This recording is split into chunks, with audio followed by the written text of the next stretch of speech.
resources and get to the crux of things pretty quickly for you. But before I get started, I see Jesse Newton and Kristen Gladhill are here. So let me make sure I get them in, okay? Okay, that's great. Thank you. Yep. Hi, Kristen.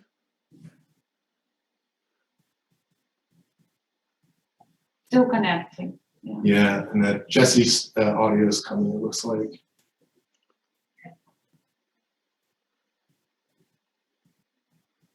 Kristen, I think you're muted. Hey, yep, I was going to listen in. Okay. Thank you so much. Yep. Hi, everyone. Hello. Good afternoon. Good afternoon. We're just waiting for Miss Newton's audio to connect, and then we can we'll get rolling here. It looks like Sounds it's just connecting. Well, this technology has become part of our lives, hasn't it? It certainly has. And I don't think all that's bad. You know, if we had to do this in person, the logistics would be a lot more intense. Yeah, it definitely affords us an opportunity. You know, we were actually able to squeeze this in between a few things that we have this afternoon that we're a little tight on our schedule, but you know, had we not been able to do that, would have probably been, you know, a longer period of time before we could have gotten together. So I'm finding that we're able to be a little bit quicker to respond to people's requests to get together because of the flexibility it gives us. It looks like Miss Newton's still having trouble with her audio. So Miss Gladhill, just to let you know, okay, it's just connected. There we are. Hello, Miss Newton. So for Miss Gladhill and Miss Newton, my name's Ken Bassett. I'm the Director of Student Learning for Prince William County Schools. So I oversee the curriculum for pre-K through 12 for the school division, as well as Title I, our student athletics and activities programs, gifted education, a whole host of other aspects of our instructional programming. With me is Julia Renberg, Supervisor of Science and Family Life Education, and Emily Utter, who is the Supervisor for Health, Physical, and Driver Education. And the two of these ladies are the folks whose teachers are most often engaged in delivering the family life curriculum to our students. So that's why they're here with me to join in the conversation. Pleasure Mr. to Pooler, meet you. I'm sorry? I said pleasure to meet you. It's very nice to meet you as well. And I don't know if you wanted to take a few minutes to tell us a little bit about yourselves, as we all know who we're chatting with. Yeah, my name is Jessica Newton. I have two girls in high school, one at Gainesville High School, one at Battlefield. And, you know, I've just become a little more interested lately what's going on. And so this is, I don't know. There's just so much going on with schools nowadays. And this is something that I feel like I don't know very much about. And I'm not sure what they've been exposed to. And so I've got two other younger kids that are going to be going through school too. So that's why I'm here. So that's the great thing about public schools is you know, that's why we're here. Like part of our job is to make sure, I'm a former civics teacher and I grew up in the county as well. So this is deep home for me. And I think it's really important that when parents have questions and are seeking to understand, you know, that's our responsibility to help you with that. So I hope at the conclusion of the call today, we're going to have to wrap around 4:30, but I do want to say that I'm happy to meet again any other time to answer any further questions you have. So I don't want to cut it short, but I do want to make sure that we provide you with an opportunity to answer the questions that you have in the time we have allotted, but also point you to some resources that will help you become really as informed as you'd like to be about this topic or really any other. Ms. Gladhill, is there anything you'd like to share with us about yourself as we get started? Sure. I'm also a mom here in Gainesville. I've got two little ones, so a 3 and a 5-year-old. We're in pre-K and kindergarten right now, so in the thick of life. But yeah, just very curious to know, you know, what's going on in the schools, and they're in private school right now, so I'm just a little overwhelmed with public school situations. So I grew up in public school in New Jersey and you know, played Division I soccer actually here in Virginia, and I'm from Jersey, but now back here in Virginia, and just looking to plant our roots and just, you know, want to, you know, be able to have the same faith I have in, where I grew up going to school. I want to have that, wholeheartedly here in Virginia. And so I don't know a ton, so I'm here to learn. Excellent. Well, we're happy to help, and we're parents of kids who, okay, so I'm cheating because I'm older. I have 2 kids who graduated from Prince William County schools, and I myself was a graduate, but these ladies have kids who are also school age. Hey, I'm iffy. Some of them graduated and some of them are still in battlefield, actually. Yeah. So we can very much relate and understand the perspective that you're bringing to this. So hopefully we will be able to, anticipate the sorts of things that we think would be helpful for a parent to know, and where they might get additional information about things they might have questions about. But Colonel Fuller, would you like for me to start with the questions you provided just to address those straight out? That would be great. I'm Excellent. grateful for your taking those on. And Yes, by sir. the way, I don't have any kids in this operation, but I do have a grandkid in the county down below in Fauquier. Okay. And I'm very interested in education, just because it's such an important part of what's going to, what our next generation is going to be like, and how our country's going to run, and how competitive we're going to be in the global marketplace, and what kind of values people are going to be growing up with. So it's just this is one part that raised its ugly head in the news, and I've been, well, as you can see, one of my questions here is, how do we relate to what's going on in Loudoun and Fairfax County with regard to this whole sex ed and life, I guess you call it lifestyle, or we call it family life education because it's the sex education part of it is only a part of what we focus on. And with regard to the topics that are perhaps most controversial or socially in the news or buzz, reflects very minuscule or small, if at all, part of what we focus on. So I think we will be able to show you some resources that will give you the scope of what's covered, like kindergarten through 10th grade primarily. okay, and empower you to read through that pretty thoroughly and get an idea of what's there. We'll explain to you where it comes from, and to the best of our ability with the time that we have, how we approach that with teachers, and then how teachers approach that in the classroom, which of course, there's some variance because teachers, like, a lot of other professions are people, and they come at things differently. But I want to share with you the framework from the district level.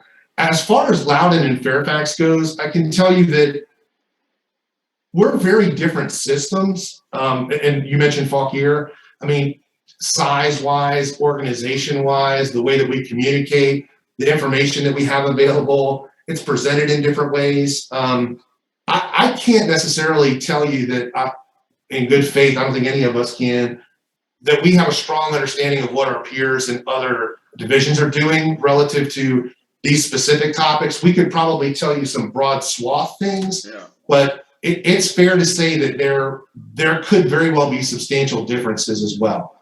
But I wouldn't be comfortable articulating what those differences are without doing some more research or study on my part. And Frank, just to be honest, it isn't something I have time to bother with.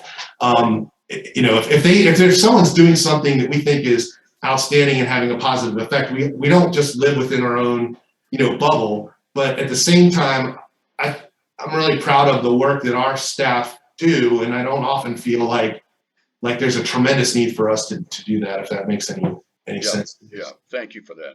Yes, sir. So let me see if I can start off with sharing on the screen here, if you all can see on your devices, some resources that would be good to point you to. I'm going to try and move this little box out of the way because that's where your faces all are. Where I am right now is the Prince William County Schools Family Life Education webpage. You can find this under the home academic programs, science and family life education, in this little thread here. So just for those of you who may not follow, just so you can see. Sure. Here, And then when you click on this, you'll see this contains information about the science program in general, and then family life education specifically. Okay. Okay? Thank And so this gives you a little overview. I won't read this to you, obviously. I mean, this is information that you can go through, but it gives you kind of the highlights of what we're focusing on. I want to emphasize that these objectives are designed to be age appropriate. Obviously, there's, I think there's community consensus around what we think is age appropriate, but I acknowledge there's variation among families about, what some families think is appropriate for certain ages and others. We try to make sure that where we land with that is reflective of, the broad swath of our community that we serve, acknowledging, that there is some variation. It emphasizes communication and relationships and social and emotional health or wellness among kids. It is true that, and you asked the question specifically about the instructions and policy guidance for school counselors and school nurses. I will say that's outside the scope of our area. There's another team in our department. I think, Colonel Fuller, you connected with Denise Hebner? Yeah, so Ms. Hebner, she oversees the counselors and the nurses, right. And they would be better able to speak about the specific things that they do with families around some of the issues or questions that you might have, that maybe get down to what happens with individual students and their own unique circumstances. But broadly speaking, I think we can just address the instructional program if that's clear for you. Do you guys don't report to Ms. Hubner, do you? No, sir. Ms. Goss is our supervisor, and she oversees teaching and learning. Okay, got it. Okay, thank you. Yes, sir.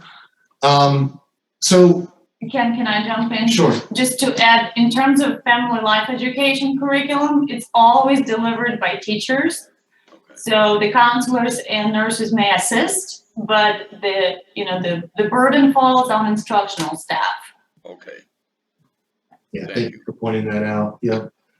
And then there's always that opt-out as well. Yeah, that's an important piece. So at the beginning of the year, families are provided with information in the back to school packet. Now, moms on the call, I know that that can be a pretty overwhelming document. There's a lot of information contained in there. But one of the things that we do every year is we provide parents with this opt-out letter.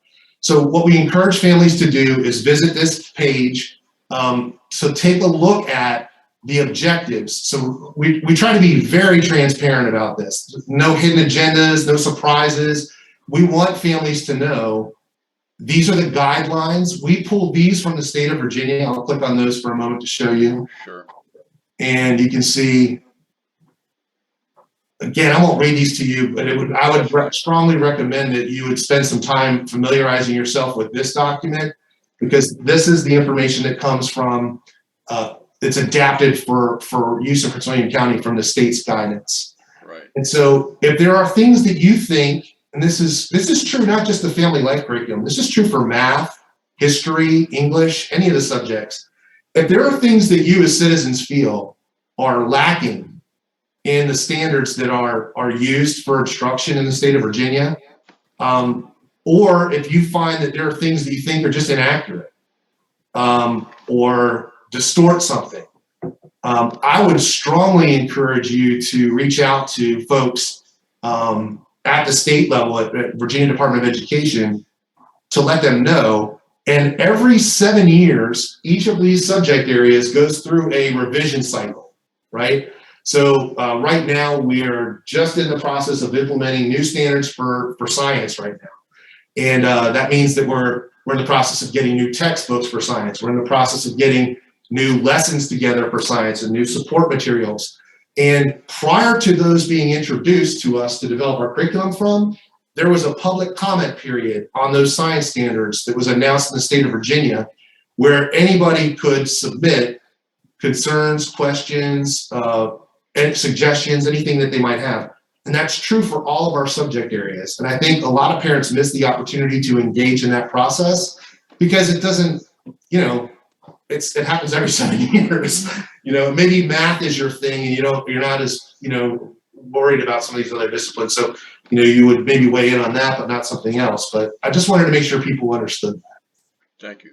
Yes. So this gives you a little bit of overview of the guidelines that we operate in Prince William County Schools. I want to get to the content though that's taught, because I think that's probably more of interest to you, greater interest to you.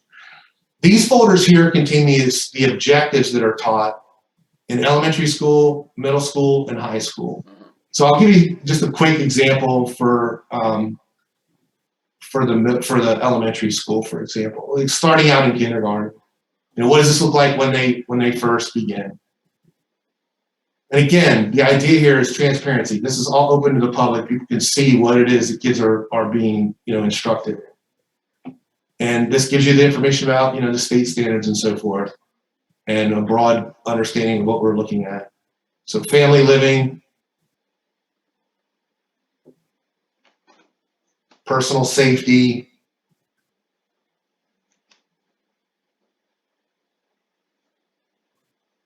and this is it for, say, kindergarten, right? So it's rather simple. You can see this wouldn't be a massive part of the curriculum. But if, let's say, a parent is concerned about the conversation about good touch, bad touch, Yeah. and they just think that developmentally their child isn't ready to have that conversation, they would exercise their opportunity to opt out, and their child would not participate in the lessons that were on that objective for that day. And there would be nothing punitive about that whatsoever. We would handle that, with discretion. Student would probably not even know that, that something, they were missing something that everybody else was doing. That's a really good point, because that's something I feel like my mother held my sister and brother out of school, and they always said they felt like they were getting punished because they couldn't. And I also went to Prince William County schools and graduated from Stonewall. Okay. And so, that's an interesting point, is what do you do with the kids that don't go through that? Right. And so our teachers have come up with different strategies at different schools. I can't say that there's like one way that we deal with that, but we overtly state that there's not to be anything that is like punitive about their non-participation. Right. So this just gives you, some idea of that. I started with something soft like kindergarten. You can see it's relatively simple, straightforward. And again, not, something that reflects a substantial number of lessons. Proportionally, this is just a small part of what kids are learning. Right. Here's some things that, that you see here. The other thing I want to point out is, having worked with a lot of families over the years, there are so many different families, and so many different kids who have different experiences. Some of the things that you will see here that you will instinctively say, well, we do that in my home, and that's good. Anytime that we're mirroring things at home and at school, I think, that's that partnership that we like to have, where we're in sync with each other. But we do have families and we do have young people that we're working with who unfortunately don't always have all the same supports that, I can say I was fortunate enough to have, and maybe you all were too.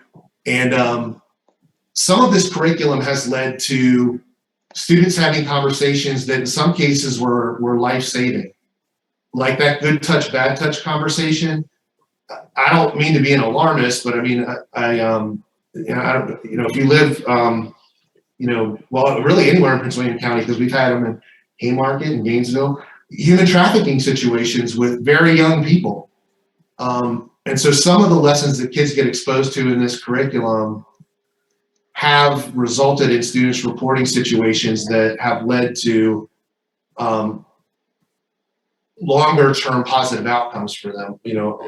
Obviously a lot of trauma in the immediate being, but I think you understand what I'm getting at. I do. So here's some of the family living, personal safety. Again, it's one page for third grade, right? Ken, could I ask, this looks very similar to what I saw on the Virginia Department of Education site. Is that essentially the same? So you guys just implement what they say to do? That's correct, sir. And is there any guidance from the Department of Education to you on what textbooks to use, or which video, or all that sort of thing, all the content? No, sir. And in science, And in health and physical ed, well, actually, you guys don't do a textbook adoption at the state level. So we do our own local textbook adoption for science and for health education. And part of that process does invite parents to participate in that. You'll see press releases from the school division where we'll solicit members of the community, particularly those who have some expertise in those fields. So if you're talking about health, maybe if you're a nurse or someone in the medical professions, or a biologist or a chemist or a physicist, right? We would want to have them help us with textbook adoption for science. But we don't have an adopted text for these family life objectives. We do have some films that we use, and those films are available at schools and here for parents to preview if they felt like they wanted to to go through them before their child did. They certainly are willing to do that at any time. We're happy to accommodate them here at our office, or if they would rather go to their child's school, you can do that too. Okay. So to be clear, basically what you're saying, there's just like competencies that teachers have to somehow, like, how are you measuring that they are attaining that skill? Like for the kids, if there's no textbook or anything that they're like, hey, this is what we're using, or this is what we need to accomplish. I don't know how to tell you how to get there. Here's a video, but feel free to use whatever you think is appropriate. Like, how are we monitoring that? If that makes so sense? we do provide. Understanding. It's a really good question, Ms. Newton. We do provide teachers with guidance about the delivery of lessons around that, and they're only permitted to use those that we've developed or provided to them. Oh, there's a Miss Stewart who's joined the waiting room. Oh, thank you. Yeah, she's trying to get on. She's trying to get in. Yeah, Okay. Let me make sure that I let her in. Thank you for pointing that out. Yeah. So I don't know, do you want to speak to that about the lessons that we provide? Yeah, of course, yeah. So FLE, it's actually per regulation, per Prince William County regulation, is very scripted, very strict. And the teachers are provided not just with very script instruction, but also with professional development on how to address those objectives. So it's the freedoms that the educators experience in other curriculums. They're very, very limited with the family life education. And of course, we can't prevent students going beyond what the objective would be. Like you can't stop kids from asking questions. But the teachers are also trained on how to address those things that are not covered by objectives. And usually saying like, this something will be addressed in the later grades, or this is something that I encourage you to speak to your, at home. So it's very, very restricted to what we say objectives are. That's what we stick to. Okay, thank you. You're welcome. You asked a specific question related to sexual identity and pronoun use. And I wanted to Thank you. I wanted to address that in the little bit of time that we have left. And I will tell you that some of this is sort of fluid. You're probably aware the division recently, as a result of some Virginia court rulings and the Supreme Court not taking up an appeal of the Gloucester case, resulting in school divisions across the state being required to produce policy on transgender students and the treatment of students who identify as other than male or female or non-binary. And so we've recently received some training on that. We've been instructed that staff are required to address those situations with families and the professional staff that provide counseling and so forth, in terms of determining how they handle those situations. So I would say it's more of a case by case than a blanket approach. And we're still learning. I mean, it's a very small number of people, so it's not a lot of us have had an exposure to real life situations involving this. A lot of it's like, theoretical conversations. I suspect as we hear more about other people encountering these things, Right. we'll learn more and get different direction. But I wanted to take you where you would find in 9th grade a standard in what we call health and PE FLE objectives 1, and this is in 9th grade. And this is probably as close a, how do I get it? Yeah. Ken, who gave you the instruction? Where did you get the instruction on how to do this? On, you mean on those conversations, sir? Right, right. The regulation that they just put together is where I would go for that. So if someone, you know, if I was encountering, like if you were to have called me and the purpose of our phone call today was for you to talk to me about maybe a complaint that you had about, you know, if you had a child who identified in some unique way that, Yeah. you know, needed a conversation, I would be referring to what's publicly available on the webpage under our regulations. It's, you had the number 738-5. 738-5 is the regulation on, it's the new regulation on working with transgender students. And I would be consulting that for guidance on how I was to handle a situation related to that. Right. But who provided you the training that you mentioned? Was that BDOE or did you hire somebody to do that? Or Yes, yeah, good. Okay, I understand your question. The Student Services Office provided the training here, and it was in the form of like a PowerPoint, like a voice-over PowerPoint. Mm-hmm. And then it was also recently just shared at the level meeting, which is a meeting of the principals of certain grade levels. So like every month, all the elementary school principals come together for a meeting and we discuss a number of different issues. That topic happened to be on the agenda at the most recent level meetings for elementary, middle, and high school, among other topics, of course. So is that something we could observe or look at? That The training? staff training? Yeah, the PowerPoint you're talking That's a good question. I don't know. I mean, I think you could ask Ms. Hebner for that, and she would be able to help you. I mean, I think it's the type of thing that if you just made the request, they could provide it to you.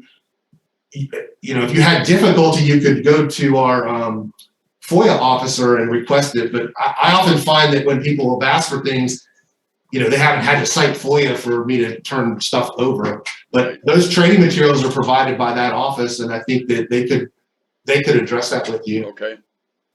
Yeah. Well, we can ask. Yes, sir. I hate to do a FOIA for something that seems Yeah. to me fundamentally should be available to the public. But anyway. Right, and I don't think I don't know that you would have to be honest. Understand.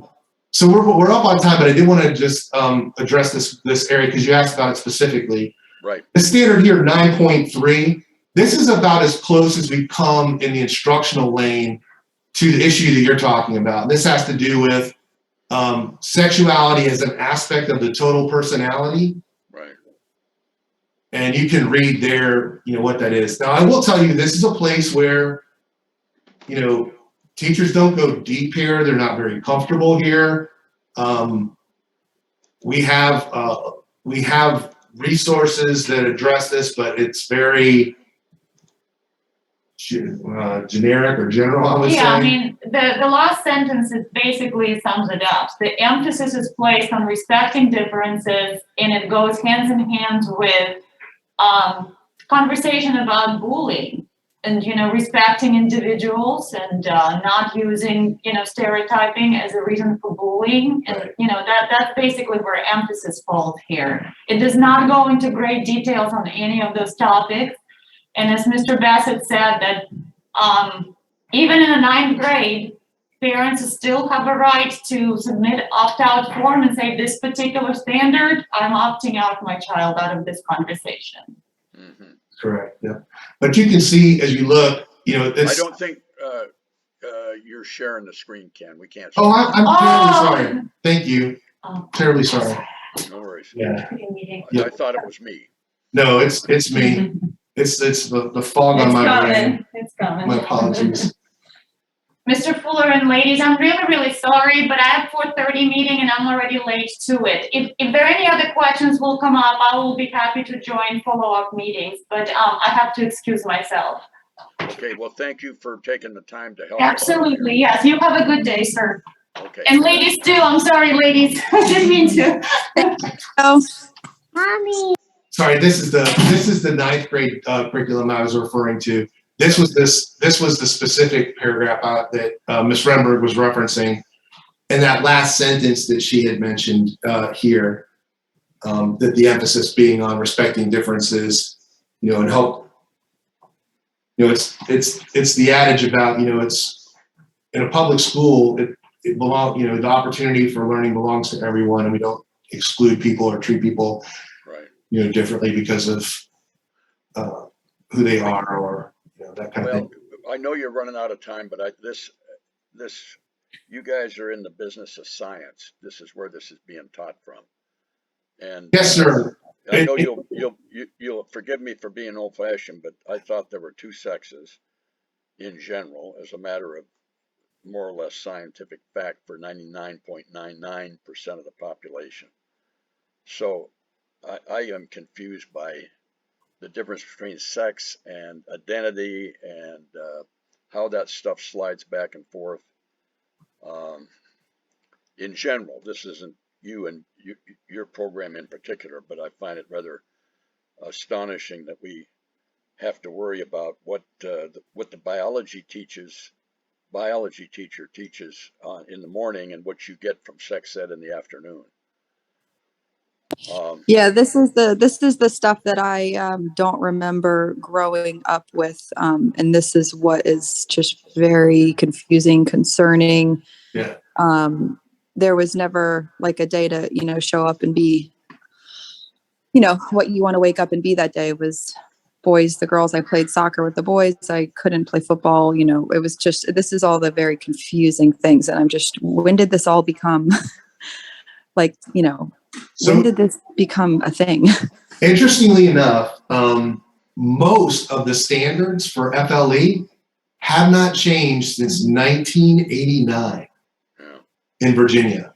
The things that you see here in this 9.3, I think started to appear around 2014, if I had to recall. This one survives from 2017. And 2017. And so, yeah, this is, and this would be the place, I think, if you were, interested in having conversations with the people at the state who also established these, these standards. This would be the conversation families would want to direct those conversations toward. Ken, do you anticipate? I really don't want to abuse your time because I know you have to go. So maybe what we could do is, obviously that's one thing is you're responding to direction from VDOE. Do you expect VDOE direction to change with the new governor, or is that more of a glacial thing that happens over a long period of time? I have my own personal prognostications, but they're not professional ones. If you ask me, to what extent does a governor have a governor's administration impact these kinds of these aspects of education policy? I would say they certainly can. They do when the governor has selected the Secretary of Education and the Superintendent of Public Instruction. If those individuals are handpicked by the governor and the governor has specific things they want to address, I have seen those positions be able to bring about changes in practice and policy and standards pretty quickly. A case in point, Governor Northam. Shortly after he was elected to office, you can read stories about the African American History Commission that he commissioned. That group did in fact engage in some significant additions. There really wasn't anything in the way of subtraction, but additions to the Virginia and United States history course content to include additional content about the African American experience. Right. And there was some reframing of some topics with some different perspectives. And that was something that he commissioned a group of people to do. He brought members of the community, parents, historians, Right. and other folks to Yeah, that. I appreciate that, and I think I understand how that. I've read some of that stuff, but well, listen, I think I've abused enough of your time, ladies. Kimberly, Jesse, Kristen, do you have any parting questions that we could ruminate on?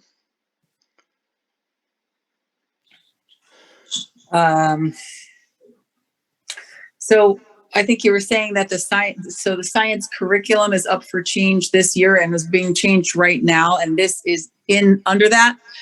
Is that right? No, ma'am.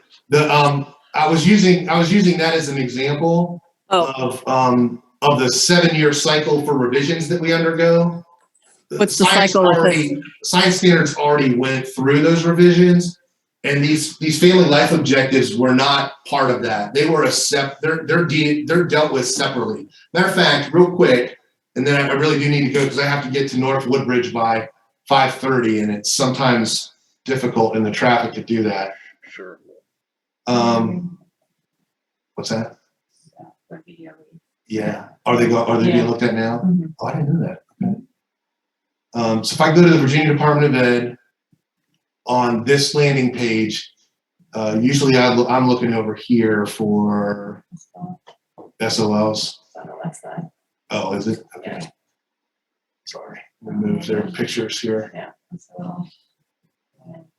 There. Here it is. Y'all see this? Yep. Okay. You click on this. And then over on this side, you should see family life education right here. Yeah.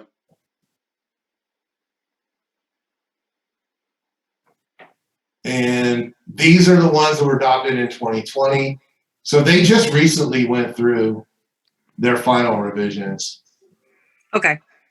Awesome. Thank you. But you can do that for all the subject areas, right? So like if you want to know what's going on in math land or science or, Yeah. it's all right here. And I will tell you that with the exception of family life, because we spend so little time on it, I don't want to be dismissive and say it's not important. That's not my intention.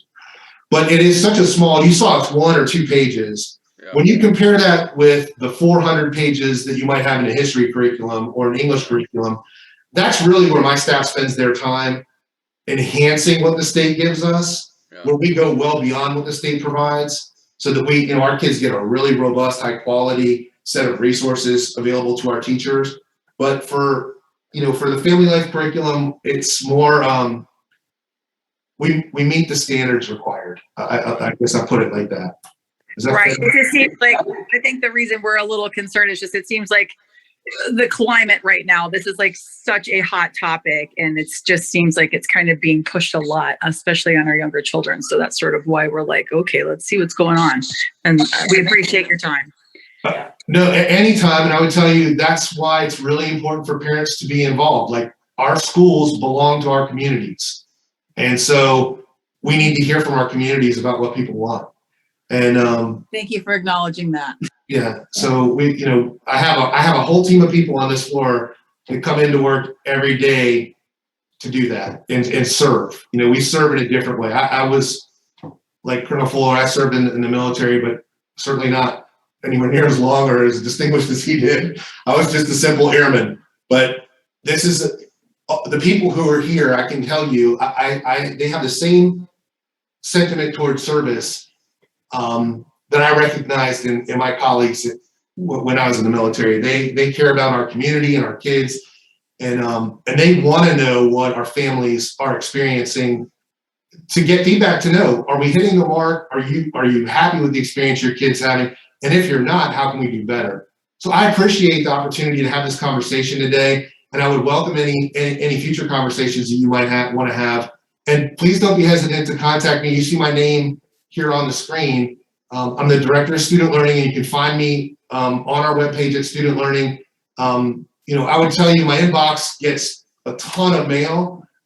If you have something that's, you know, urgent, I would invite you to give me a call at the office at 791, it's area code 703-791-7253. It's also on our webpage, and I'm happy to help you or a member of my staff, depending on what area you have a question around at any time.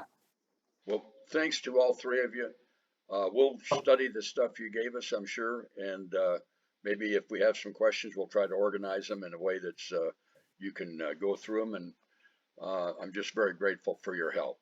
Thank you. Our pleasure. Thank you. Thank you all. Thank you very much. Bye. Thanks. Take care.